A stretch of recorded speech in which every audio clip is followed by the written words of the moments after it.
تحریک لبیک پاکستان کالعدم قرار وزارت داخلہ نے فرسٹ شیڈول کی فہرست میں شامل کر دیا۔ نوٹیفیکیشن جاری۔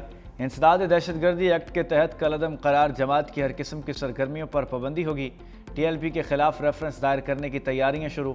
وزارت داخلہ نے حتمی رپورٹ وزارت قانون اور الیکشن کمیشن کو بھجوا دی۔ پنجاب حکومت کی سفارشات بھی رپورٹ میں شامل۔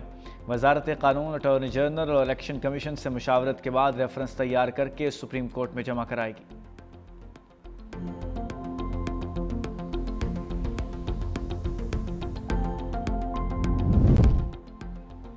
ٹی ایل پی کو ایک پروجیکٹ کے طور پر لانچ کیا گیا۔ یہ لوگ جو کر رہے تھے وہ سیاست نہیں، انتشار تھا۔ وزیر اطلاعات پنجاب عظمہ بخاری کی نجی ٹی وی سے گفتگو۔ کہا حکومت کا فیصلہ کسی مذہبی جماعت کے خلاف نہیں، یہ ایک مائنڈ سیٹ کے خلاف ریاست کا فیصلہ ہے۔ یہ بات درست ہے کہ ماضی میں کچھ جماعتوں پر پابندیاں لگیں اور انہوں نے نام تبدیل کر لیا۔ پارٹی قیادت نے اتفاق کیا ہے کہ ماضی کی غلطیوں کو درست کیا جائے۔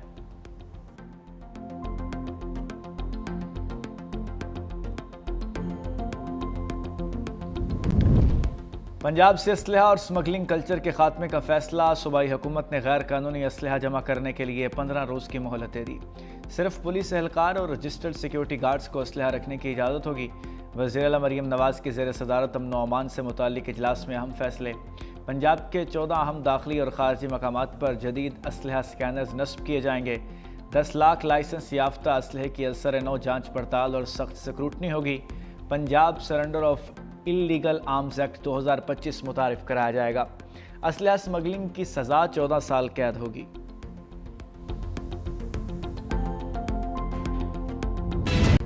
دہشت گردوں کا عبرتناک انجام۔ سیکیورٹی فورسز کے ٹانک اور لکی مروت میں آپریشن، 16 خارجی جہنم واصل کر دیے۔ خفیہ اطلاعات پر ٹانک میں کارروائی کرتے ہوئے 8 دہشت گردوں کو ہلاک کیا گیا۔ دشمن قانون نافذ کرنے والے اداروں اور شہریوں پر حملوں میں ملوث تھے۔ لکی مروت میں خارجیوں کو فرار ہونے کا موقع نہ مل سکا۔ سیکیورٹی فورسز نے 8 دہشت گردوں کو ہلاک کر دیا، 5 زخمی ہوئے۔ ہلاک خارجیوں کے قبضے سے اسلحہ اور گولہ بارود برآمد۔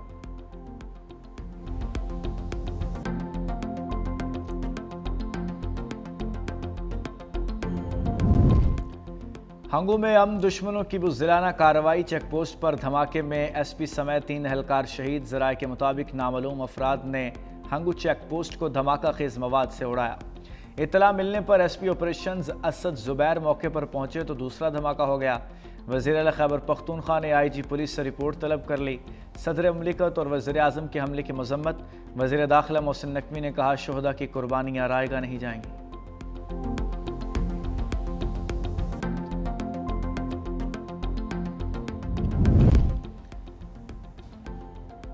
پاک افغان مذاکرات کا دوسرا دور آج استنبول میں بیٹھک لگے گی۔ ترجمان دفتر خارجہ طاہر اندرابی نے کہا اسی خلوص سے استنبول مذاکرات میں شرکت کریں گے جس سنجیدگی سے دوحہ میں شریک ہوئے۔ دوحہ مذاکرات کے بعد افغان سرحد سے کوئی بڑا دہشت گردی کا واقعہ نہیں ہوا۔ دریائے کنڑ کے حوالے سے عالمی قوانین کی پاسداری کریں گے۔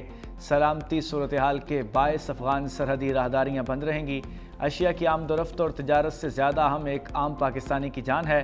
بھارت کا افغانستان میں سفارت خانہ کھولنا 2 ممالک کے اندرونی معاملہ ہے۔ بھارت کا افغانستان میں کردار زیادہ مثبت نہیں رہا۔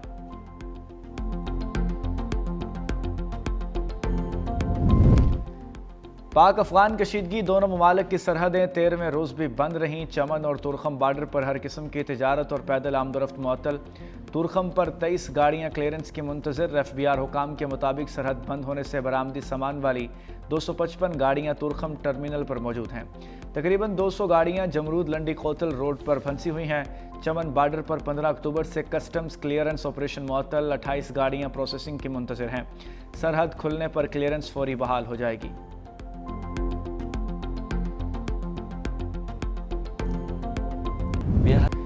سرحد پار ٹی ٹی پی کا بھرتی اور تربیتی نیٹ ورک بے نقاب ہو گیا۔ سرحد پار سے یہ نیٹ ورک پکڑا گیا۔ افغان خودکش بمبار وسیم کا اعترافی بیان بھی سامنے آ گیا۔ بیان دیتے ہوئے وسیم کا کہنا تھا کہ خودکش بمبار نے 2023 میں جلال آباد مدرسے میں داخلہ لیا۔ جماعت الاحرار کے ایک کارندے نے تربیت کے لیے راضی کیا۔ کنڑ کے ایک مدرسے میں خودکش حملے کی تربیت حاصل کی۔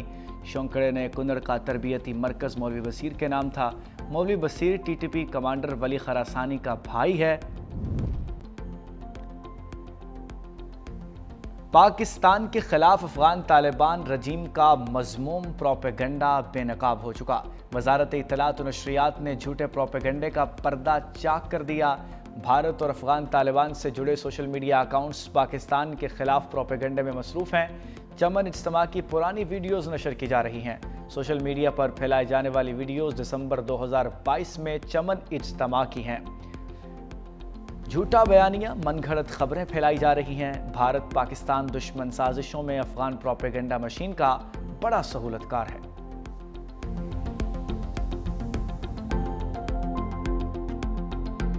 پاکستان اور ہندوستان کے درمیان جو جنگ ہوئی ہے مئی میں، اس میں آپ نے دیکھا ہوگا کہ ہندوستان نے اپنے سفارتی مشن باہر بھیجے ہیں اپنے پروپیگنڈے کے لیے، لیکن کہیں بھی ان کے موقف کو پذیرائی نہیں ملی ہے۔ پاکستان اور کشمیر کے بعد سب سے زیادہ مؤثر آواز کشمیریوں کے حق کے خود ارادیت کے لیے اگر اٹھائی جا رہی ہے تو وہ برطانیہ میں اٹھائی جا رہی ہے۔ جو بھی مقبوضہ کشمیر کے اندر انسانی حقوق کی خلاف ورزیاں ہو رہی ہیں، وہاں جو میس گریوز ہیں، جو وہاں قتل و غارت ہے، جو تھاؤزنز آف لوگ جو جیلوں میں پڑے ہیں، ان کی رہائی کے لیے ہمیشہ کوشاں رہے۔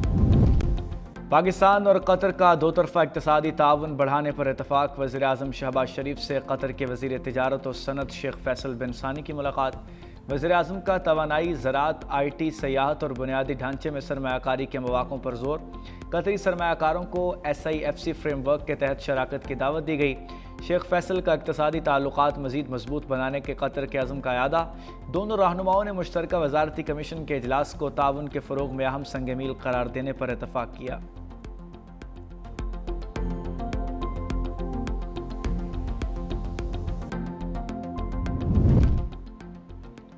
علاقائی روابط میں اضافے سے معاشی اور تجارتی شعبے میں انقلاب آئے گا۔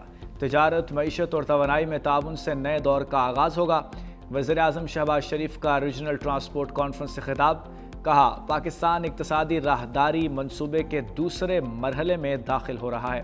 کاروباری روابط، سرمایہ کاری اور مشترکہ خوشحالی پر توجہ مرکوز ہے۔ وزیر اعظم نے شاہین چوک انڈر پاس منصوبے کا سنگ بنیاد بھی رکھ دیا۔ وزیر داخلہ محسن نقوی نے منصوبے پر بریفنگ دی۔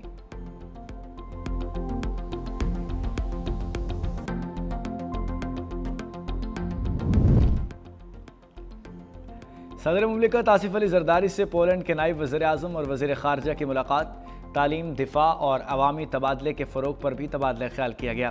صدر مملکت نے پولینڈ کے ساتھ دیرینہ تعلقات کو باہمی احترام اور تعاون پر مبنی قرار دیا۔ دونوں ممالک کے درمیان سیاسی، معاشی اور ثقافتی روابط کو مزید فروغ دینے کی خواہش کا اظہار کیا گیا۔ آصف زرداری نے پولش کمپنیوں کو خصوصی اقتصادی زونز میں سرمایہ کاری کی دعوت دی۔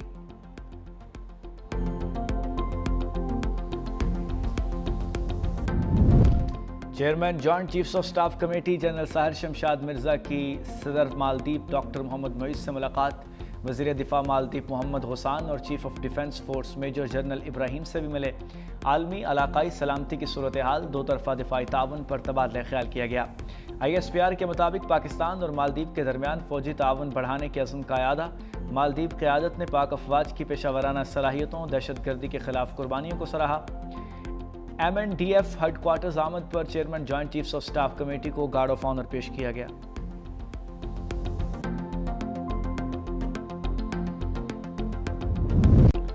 چھبیس نومبر احتجاج کیس ATC عدالت نے علیمہ خان کا شناختی کارڈ اور پاسپورٹ ضبط کرنے کا حکم دے دیا۔ بینک اکاؤنٹ بھی فریز کرنے کے احکامات جاری۔ علیمہ خان سمیت 11 ملزموں کے خلاف مقدمے کی سماعت۔ علیمہ خان نے قابل ضمانت وارنٹ گرفتاری جاری ہونے کے باوجود عدالت پیش نہ ہوئیں۔ عدالت نے نادرا اور امیگریشن پاسپورٹ کو ہدایات جاری کر دیں۔ عدالت نے علیمہ خان کے ضامن عمر شریف کو جائیداد ضبط کرنے کا حکم دے دیا۔ عدالت نے کہا کہ ملزمہ ہر جگہ موجود ہوتی ہیں لیکن عدالت نہیں آتی۔ عدالت نے مقدمے کی سماعت 27 اکتوبر تک ملتوی کر دی۔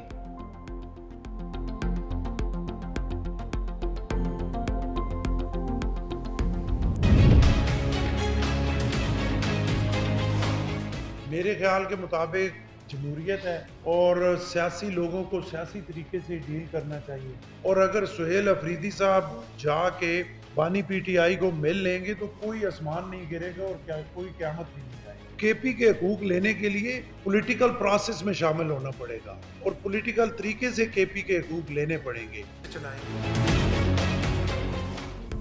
سہیل افریدی بانی PTI سے مل لیتے تو کون سی قیامت آ جاتی؟